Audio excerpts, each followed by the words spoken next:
오늘 제목, 주보에서 제목을 보면 생활의 달인 손이라는 제목입니다. 이 제목으로 말씀 나누기로 합니다. 먼저 이렇게 손을 이렇게 한번 꺼내 보시겠습니까? 손을 이렇게 꺼내시고 검지, 집게 손가락을 한번 이렇게 구부렸다가 펴 보시겠습니까? 검지 손가락. 네, 좀 다 해보시면 좋겠습니다. 우리 학생들도 검지 손가락을 이렇게 한번 구부렸다 펴 보시겠어요? 구부렸다 펴고. 이거 보고 혹시 굉장히 놀라워하신 분은 있습니까? 손가락이 구부러지다니 굉장히 놀라는 분이 있다면 옆에서 잘 보살펴 주시길 바랍니다.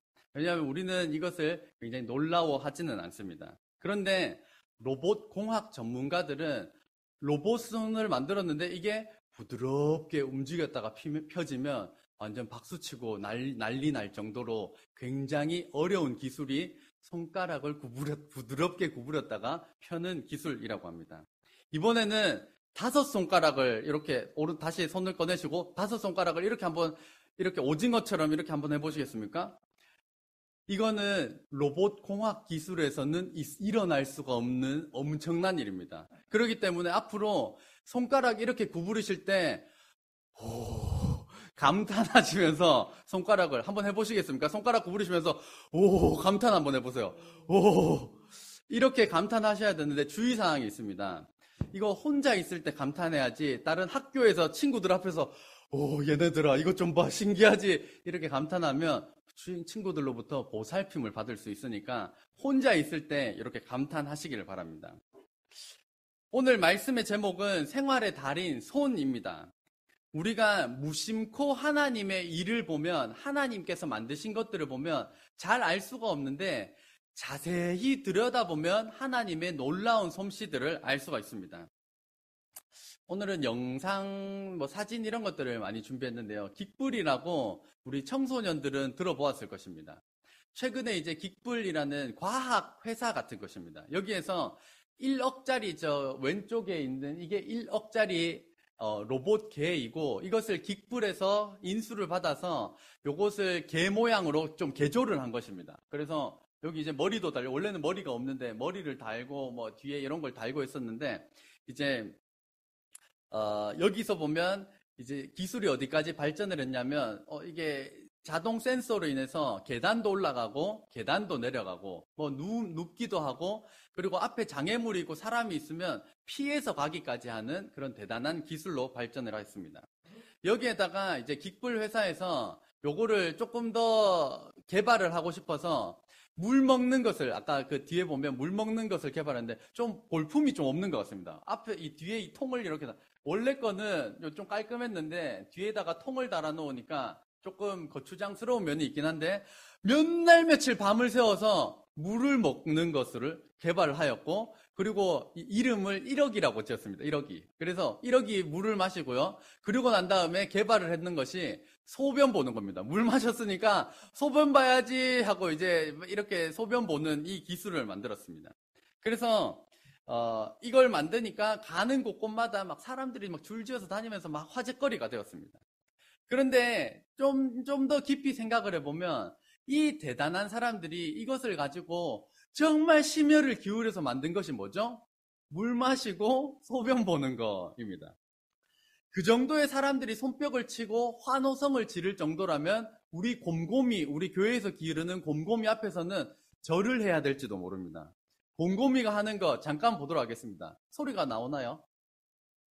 저 소리가 있는데 소리 좀 켜주세요. 곰곰 앉아. 엎드려.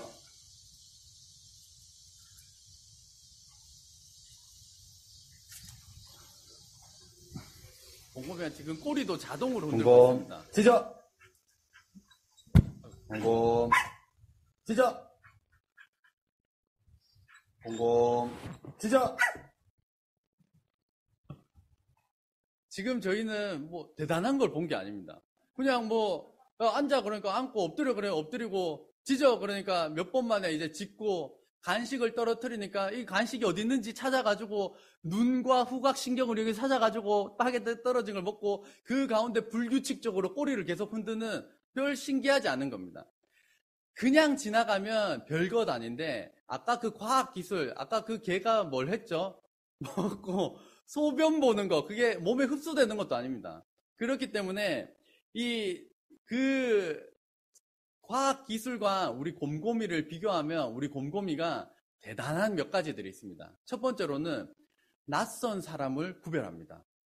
이때 오 하셔야 돼요. 왜냐하면 낯선 사람을 구분을 한다니까요.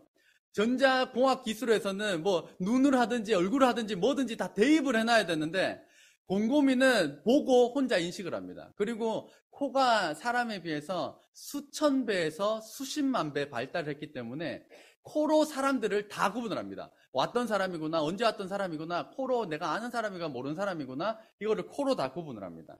그리고 짖습니다. 짖을 때도 성대 공기를 이용하여서 내뱉으면서 큰 소리를 만들어냅니다. 아까 꼬리도 보았지만 꼬리도 불규칙적으로 계속해서 움직이고 있습니다. 그리고 간식도 먹고 간식이 떨어졌는데 그 위치를 찾아가지고 기어가지고 딱 정확하게 먹고 먹은 것을 소화시키고 분해시키고 흡수하고 남은 것을 소변과 대변으로 배출해내는 엄청난 녀석입니다. 네. 생명체라고 하는 것은 간단히 보면 별것 아니지만 자세히 들여다보면 엄청난 것입니다. 그렇기 때문에 대충 보면 1억이라고 하는 이 강아지가 대단한 것처럼 보이지만 자세히 들여다보면 이 생명체는 어마어마한 하나님의 작품입니다. 손가락을 보면서 감탄하시고 생명체를 보면서 감탄하시며 위대한 창조주 하나님께 모든 영광 올려드리는 저와 여러분 되시기를 주의 이름으로 축복합니다. 큰 소리로 하면 합시다. 오늘 바울은 에베소 교회를 떠나면서 에베소 교회가 건강하게 세워지기를 간절히 바라면서 말씀을 전합니다. 이 고별 설교 주제가 건강한 교회 세우기입니다. 바울은 예수님을 자신의 구세주와 주인으로 영접하는 이 교회를 건강하게 세우기 위하여서 마지막 고별 설교를 하고 있습니다. 이 바울이 어떠한 사람이었을까요? 같이 읽겠습니다. 시작.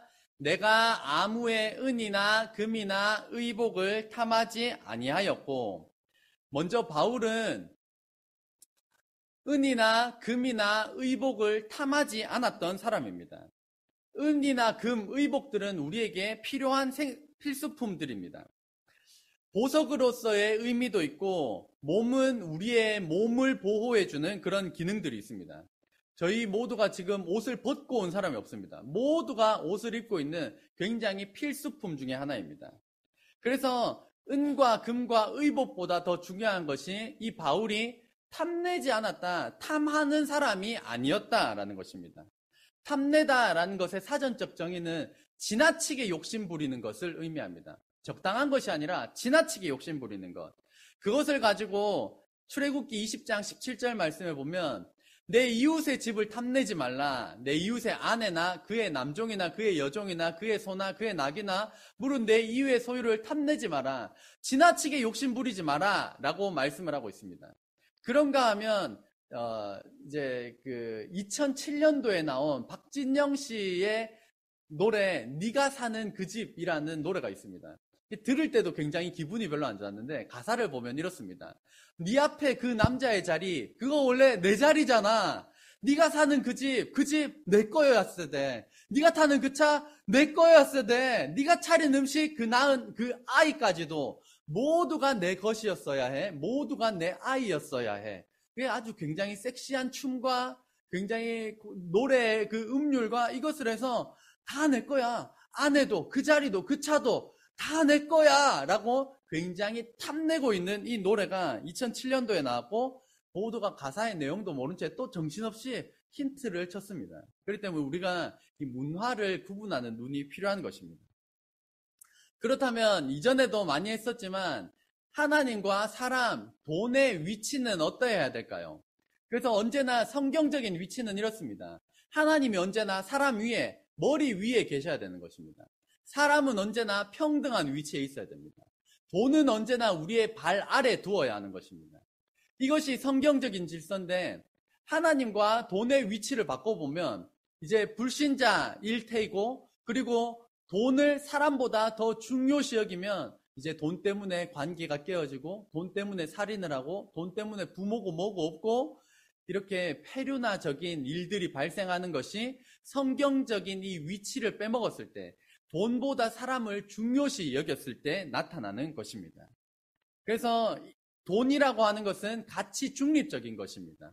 돈 자체가 악은 아닙니다. 하지만 성경은 돈을 사랑하는 것은 분명히 악하다, 죄다라고 말씀을 하고 있습니다.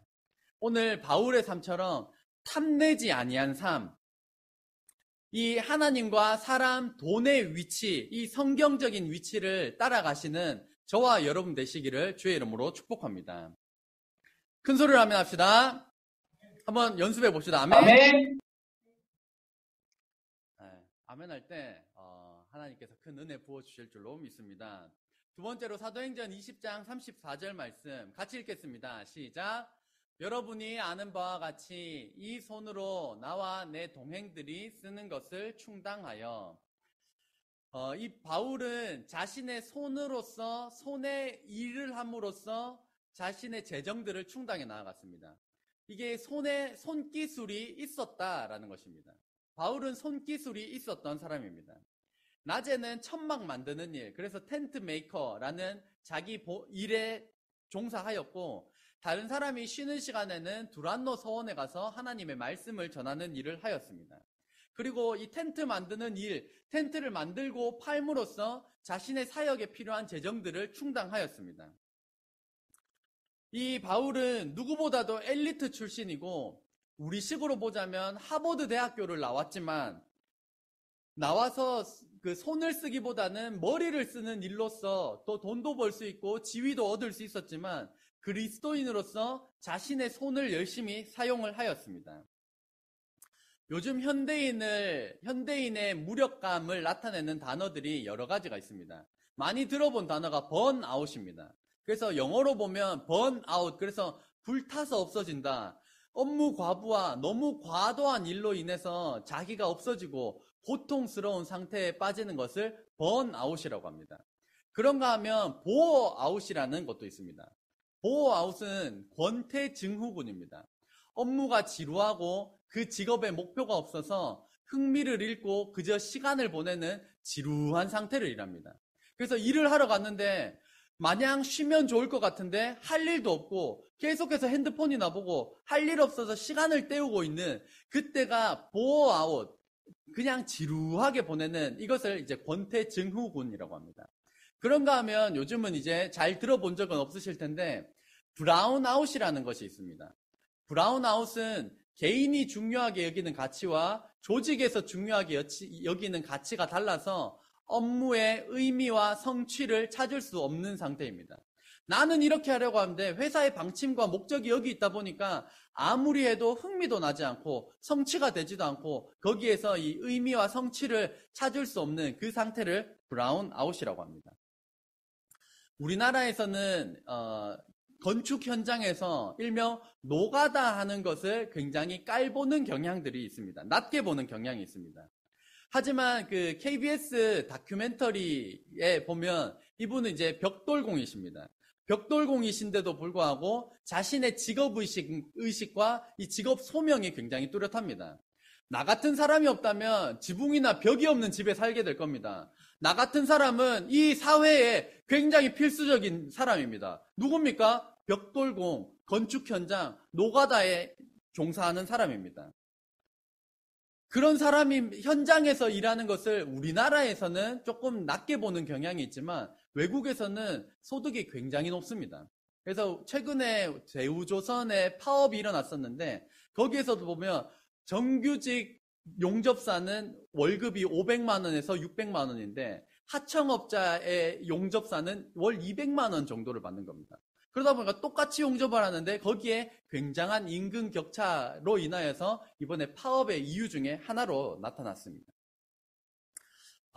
이런 자기 브라운아웃이 의미와 성취를 찾을 수 없는 그 상태인데 의미와 성취를 어떻게 찾을 수 있는가에 관련된 이야기가 있습니다. 이분은 이제 환경미화원입니다. 환경미화원과 관련된 이야기가 있습니다. 환경미화원으로 일하는 사람이 있었습니다. 이른 새벽부터 악취나는 쓰레기통을 치우며 삶을 시작하는 이 아저씨는 평생 쓰레기 더미를 치우며 살아왔습니다. 사람들에게 존경받는 일도 아니고 급여를 많이 받지도 않았습니다. 그런데 이 아저씨는 언제나 얼굴이 밝았습니다. 그 점을 궁금하게 생각한 젊은이가 물었습니다. 어떻게 항상 그렇게 행복한 표정을 지을 수 있어요? 매일 평생을 쓰레기통을 치우며 사는 것이 힘들지 않으세요? 이 젊은이가 좀 황당하고 무례한 그 질문에 그 아저씨는 역시 웃으면서 아무렇지도 않다는 듯이 대답하였습니다. 나는 지금 지구의 한 모퉁이를 쓸고 있다네. 나는 지금 지구의 한 모퉁이를 쓸고 있다네. 저희가 단순히 이놈의 일, 이 지긋지긋한 일, 이 냄새나는 일, 이렇게 일하는 사람이 있는가 하면 나는 지금 지구의 한 모퉁이를 쓸고 있다라고 하는 분명한 직업의식, 직업 소명을 가지고 일을 할 수 있다라는 것입니다. 그런가 하면 이제 초등학교 책에도 실리는 이야기인데 나무를 심은 사람이라는 이야기도 있습니다. 이야기를 보면 1913년도 오지를 떠돌던 여행자가 물을 찾다가 외딴 산지에 있는 이 집을 튼튼하게 짓고 살아가는 양치기 엘제아르 부피에 씨를 만나서 물을 얻어먹습니다. 그리고 이 부피에 씨의 집에 가서 저녁 식사를 함께 합니다. 이 부피에 씨는 50대 중순이었고 평범한 농부였지만 아내와 아들을 일찍 보내고 난 다음에 재산을 다 정리하고 양치기를 하면서 홀로 살고 있었습니다. 가족이라고 해봐야 양과 개 정도였습니다. 무뚝뚝하고 꼼꼼한 이 삶에 이끌린 이 주인공이 하루를 더 머물면서 이 부피에 씨를 관찰합니다. 그리고 그 다음날 이 부피에 씨가 3년 동안 10만 그루의 도토리 나무를 심은 것을 알게 되었습니다. 그리고 세월이 흘러서 이 여행자가 세계제 1차, 2차 대전을 끝나고 난 다음에 다시 이 마을을 방문하였을 때는 그 황량한 사막이 없어지고 숲이 우거진 마을을 발견하게 되었습니다. 20년간의 노력 끝에 황무지에 심었던 수만 개의 도토리 중에 일부가 싹을 틔웠습니다. 그렇게 가냘픈 나무가 한 그루씩 한 그루씩 세워지고 그 먼저 자란 나무가 또 다른 도토리의 그늘이 되어주면서 이 태양볕을 견디고 하늘을 향해 싹을 틔우고 가지를 들이우는 도토리들이 점점 많아졌습니다. 그래서 이 황량한 사막과 같은 곳이 나무로 점점 채워지기 시작했고 그럴듯한 숲이 되었던 것이었습니다. 숲이 되고 나니까 비가 오면 땅에 더 많은 수분을 저장했고 우물이 차기 시작했습니다. 사람들이 돌아왔고 이 아이들의 웃음소리와 노랫소리가 이 황량한 사막에 다시 울려 퍼지게끔 되었다라는 것입니다. 우리 그리스도인들은 이 브라운아웃, 의미와 성취를 찾을 수 없는 이 상태 가운데서도 하나님의 말씀을 가지고 그 의미와 성취를 찾아가야 되는 줄로 믿습니다. 그런가 하면 이 현 시대에 급격한 변화들이 있습니다.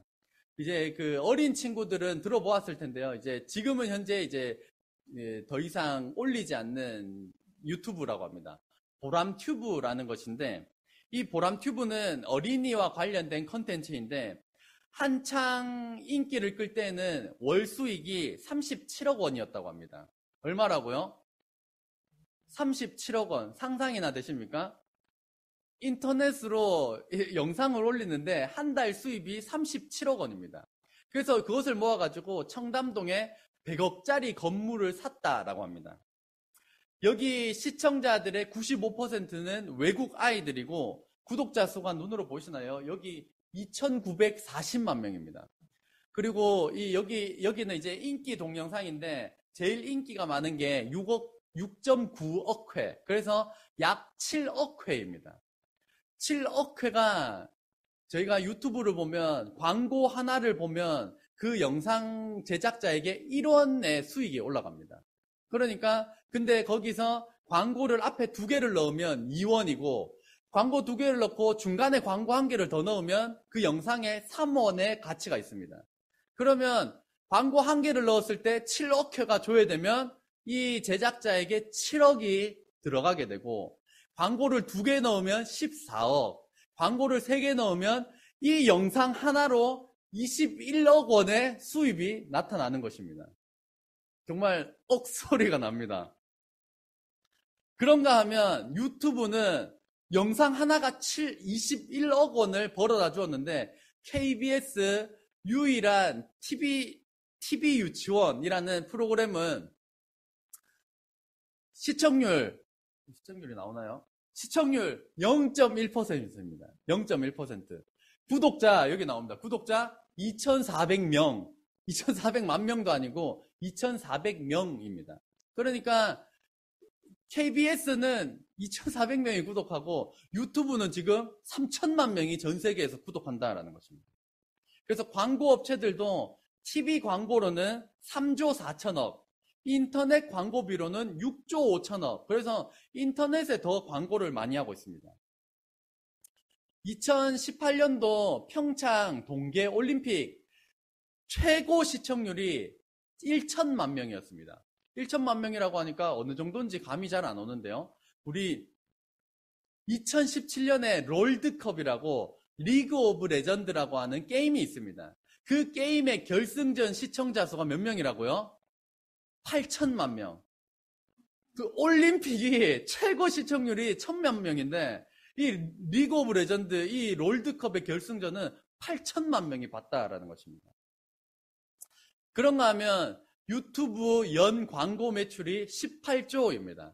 너무 큰 돈이라서 저희가 얼마인지 모릅니다. 1조가 아시겠지만 9,999억 다음이 1조입니다. 그 1조가 18개가 모여야 18조인데 유튜브의 연 광고 매출이 18조입니다. 그 시청자들에게 조사를 했답니다. 저녁 7시 이후에 국민들 뭐를 주로 보십니까? 라고 하니까 TV는 19% 정도가 되고 57%가 유튜브를 본다라는 것입니다. 그래서 이 구글에서 유튜브에서 조사를 하니까 매월 20억 명이 매일 10억 시간을 유튜브를 신청하고 있다는 것입니다. 이게 상상이 되지 않습니다. 그러니까 모두가 저녁이 되면 대부분 다 유튜브를 보고 매월 엄청난 사람들이 매일 엄청난 시간 동안 유튜브를 보고 있다는 것입니다. 그렇다면 여기서 질문 하나 있습니다. 주류 매체는 TV인가요? 유튜브인가요? TV라고 대답해야 될 것 같은데 정황상 주류 매체가 유튜브인 것 같습니다. 지금 시대가 변하고 있다라는 것입니다. 요즘 음식점에서는 키오스크라는 것을 활용하고 있습니다. 그래서 나이 드신 어른들은 여기서 주문을 못 해가지고 뒤에 젊은 사람한테 대신 주문해달라고 하고 있는 실정입니다. 그래서 이게 무인 정보 단말기인데 왜 이것을 도입하는가 하면 인건비를 줄이는 부분도 있습니다. 그런가 하면 사람을 쓰게 되면 지금 코로나19 시대에 감염이 되면 일하러 못 오죠. 그리고 예를 들어 돈을 좀 덜 주거나 좀 가혹하게 시키면 어디에 민원을 넣거나 신고를 할 수가 있습니다.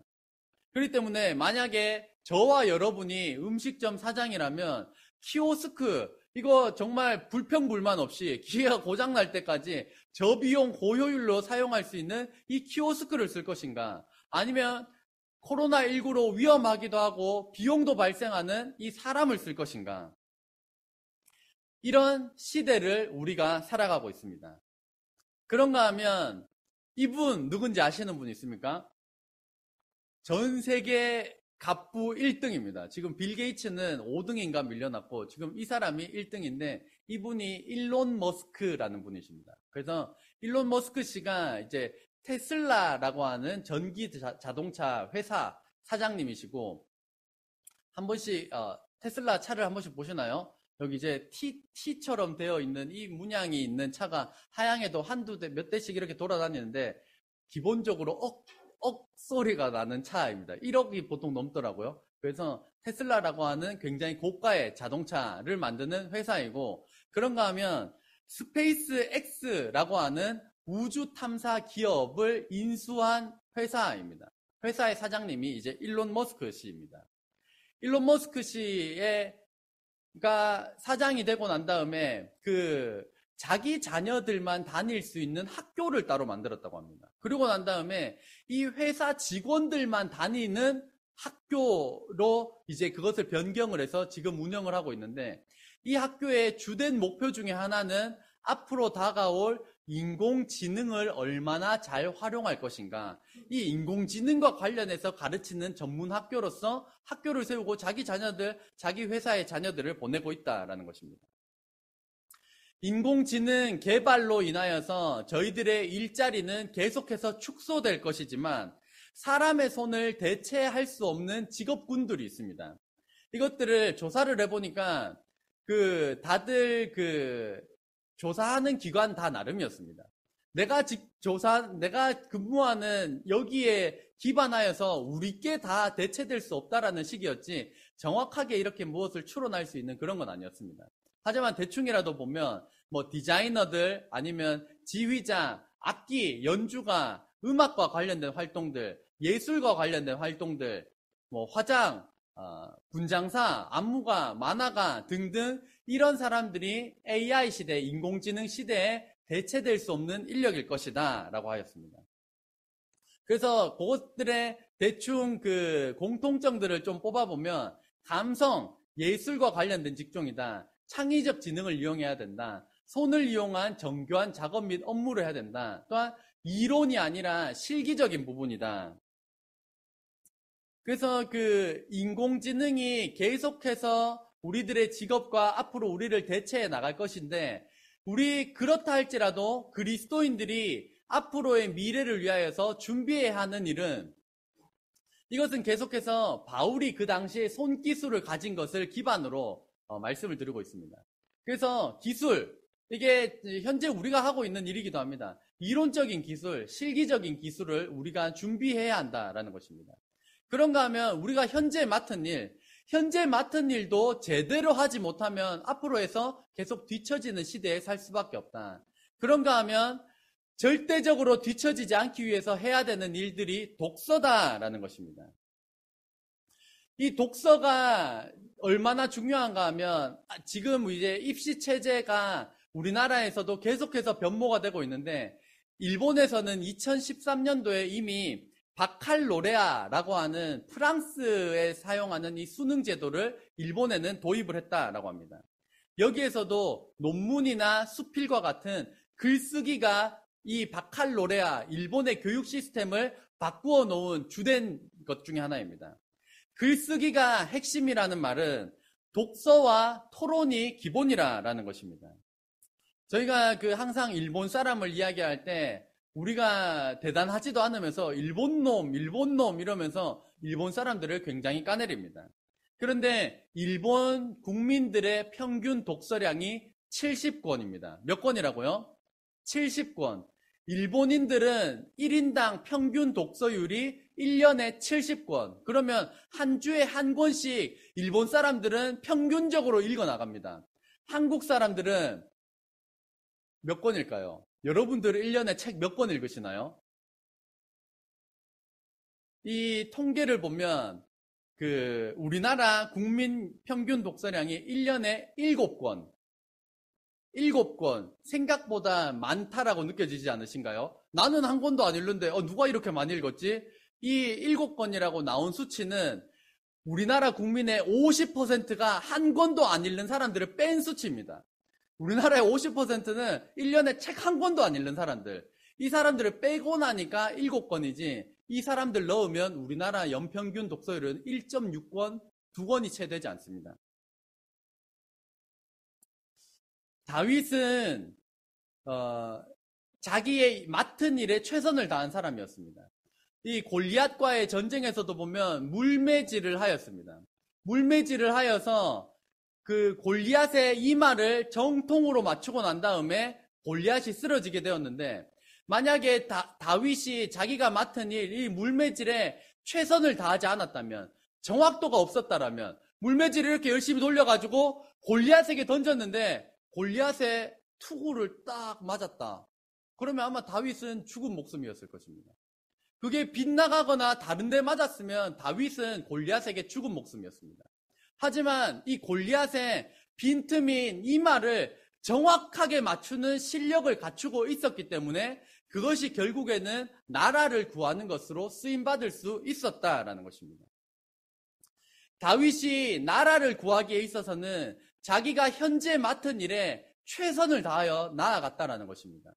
누가 인정해주든 인정해주지 않든 자신이 맡은 일에 최선을 다함으로 나아갈 때 나라를 구하게 되었던 것처럼 저희들의 삶 가운데 저희들의 미래를 위하여서 기술과 실력을 익히는 것, 독서를 하는 것, 무엇보다도 현재 우리가 맡은 일에 최선을 다함으로써 하나님께서 앞으로 귀하게 사용하시는 그리스도인이 되어 나아가시는 바울과 같은 그런 그리스도인이 되시기를 주의 이름으로 축복합니다.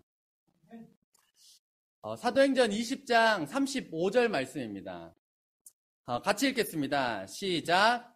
범사에 여러분에게 모본을 보여준 바와 같이 수고하여 약한 사람들을 돕고 또 주 예수께서 친히 말씀하신 바 주는 것이 받는 것보다 복이 있다 하심을 기억하여야 할지니라. 아멘. 오늘 바울의 삶을 보면 첫 번째로는 은이나 금이나 의복을 탐내지 않는 사람이었습니다. 두 번째로는 손기술이 있었습니다.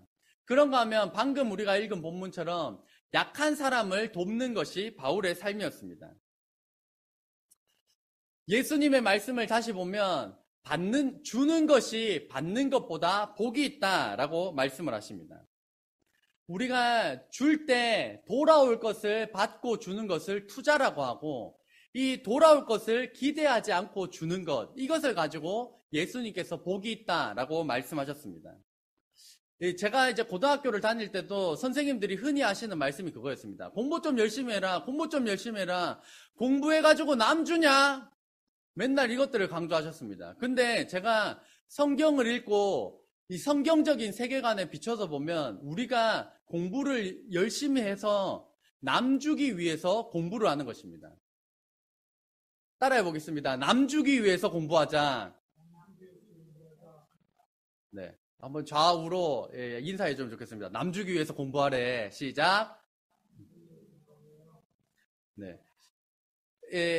우리 세상에서는 다 나를 위해서 공부한다라고 하지만 성경적으로는 우리가 남을 주기 위해서 공부를 해야 됩니다.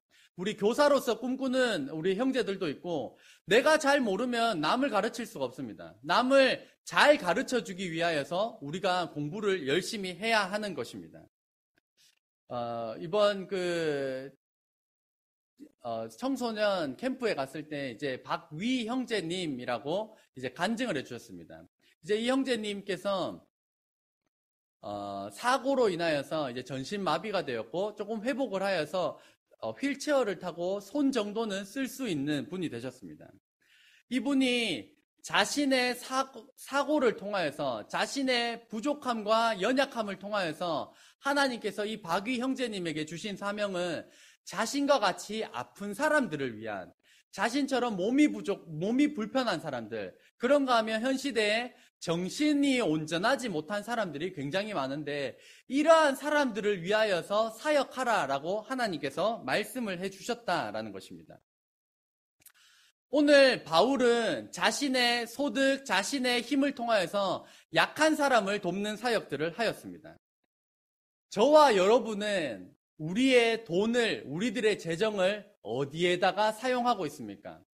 그런 면에서 지난번에도 나눴지만 우리들의 한 달 카드 내역, 한 달 소비 내역서는 우리의 영혼의 영수증입니다. 우리의 돈이 사용되는 곳에 우리의 마음이 담겨져 있습니다.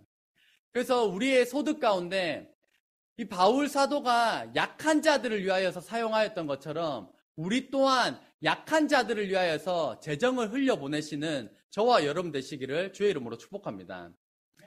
재정을 약한 자들에게 또한 성도들에게 흘려보내시기를 바랍니다.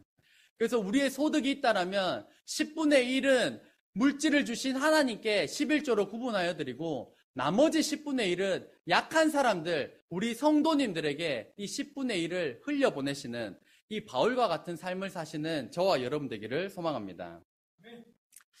세상의 자본주의 논리는 효율적입니다. 자신에게 이익이 되면 관계를 유지하고 자신에게 이익이 없다라고 하면 관계를 끊어버릴 수가 있습니다. 그렇지만 하나님께서 원하시는 관계는 약한 자에게 먼저 주어라 라는 것입니다. 이 갓두기라고 불리는 게 이제 오뚜기 회사입니다. 오뚜기 회사의 창업주는 함태호 회장님이십니다. 이분은 독실한 기독교 신자이시면서 왼손이 한 일을 오른손이 모르게 하라라는 말씀에 입각하여서 약 4,000명의 심장병을 가진 아이들을 치료해주는 일을 하셨습니다. 그 일들을 다 하고 난 다음에 이 함태호 회장님께서 돌아가실 때 그 장례식장에 이 심장병 수술의 혜택을 받았던 초등학생, 중학생, 고등학생, 대학생 그들의 부모님과 다 와서 이 장례식장에 참석했다라는 것입니다. 그래서 그것이 MBC의 서프라이즈에 방송되면서 이 함태호 회장님께서 수많은 보이지 않게 하셨던 그 선행들이 나타나게 되었습니다. 그 상상이 되시나요? 장례식장에 얼굴도 모르고 친분 관계가 없는데도 이 함태호 회장님의 이 선행으로 인해서 만약에 저의 아들이 심장병인데 돈이 없어서 그것을 치료해 줄 수가 없는데 수천만 원에 달하는 그 비용을 지불해 주신 그분이 돌아가신 그 장례식장이라면 저도 뭐 만사를 제쳐두고 가서 거기에 이제 참석을 할 것입니다. 그렇게 이 선행을 하신 분이 약한 자들에게 도움을 먼저 손을 내밀어 주신 분이 독실한 기독교인 이 함태호 회장님이셨습니다. 마지막으로 오늘 바울은 떠난 자리가 아름다운 사람이었습니다. 한번 4번 같이 읽겠습니다. 시작. 떠난 자리가 아름다운 사람이었습니다. 말씀을 보면 바울의 마지막 헤어짐입니다. 이 말을 한 후 무릎을 꿇고 그 모든 사람들과 함께 기도하니 다 크게 울며 바울의 목을 안고 입을 맞추고 다시 같이 읽겠습니다. 시작. 다시 그 얼굴을 보지 못하리라 한 말로 말미암아 더욱 근심하고 배에까지 그를 전송하니라. 아멘. 오늘 본문의 바울 사도의 마지막은 떠난 자리가 아름다운 사람이었습니다. 이 바울이 떠날 때 모두가 너무나도 아쉬워서 눈물을 흘리면서 목을 부둥켜 안고 가지 말라라는, 꼭 가야만 하냐라는 그 애타는 마음들이 오고 가는 이 마지막 장면이었을 것입니다. 바울은 떠난 자리가 매우 아름다운 사람이었습니다. 반면에 떠난 자리가 악취가 나는 사람들이 있습니다. 오늘 본문의 바울을 반대로 묘사를 해보면 떠날 때 악취가 나는 사람은 탐욕적인 사람입니다. 다른 사람들이 쓰는 것을 내 것을 채워주기보다는 그 사람들의 것까지 뺏어가는 것이 악취가 나는 사람입니다. 자신의 손으로 수고하지 않고 게으른 사람, 그리고 예수님의 말씀대로 주는 것이 복 있다라고 말씀하셨지만 받는 것에만 욕심을 내는 것이 악취가 나는 사람입니다. 결론입니다. 저와 여러분이 학교를 떠날 때가 있고 직장을 떠날 때가 있고 부모를 떠날 때가 있고 이 세상을 떠날 때가 있을 것입니다. 그때 악취가 나는 것이 아니라 예수님의 향기를 남기고 떠나는 그리스도인이 되기를 소망합니다. 그러기 위해서는 오늘 바울처럼 탐욕적이지 않고 우리에게 주신 맡은 일, 이것 하다 죽을 사람처럼 최선을 다하여 우리의 일들을 준비해 나아가며 약한 사람에게 베푸는 삶을 통하여서 모든 영광 하나님께 올려드리는 저와 여러분 되시기를 주의 이름으로 축복합니다. 기도하겠습니다.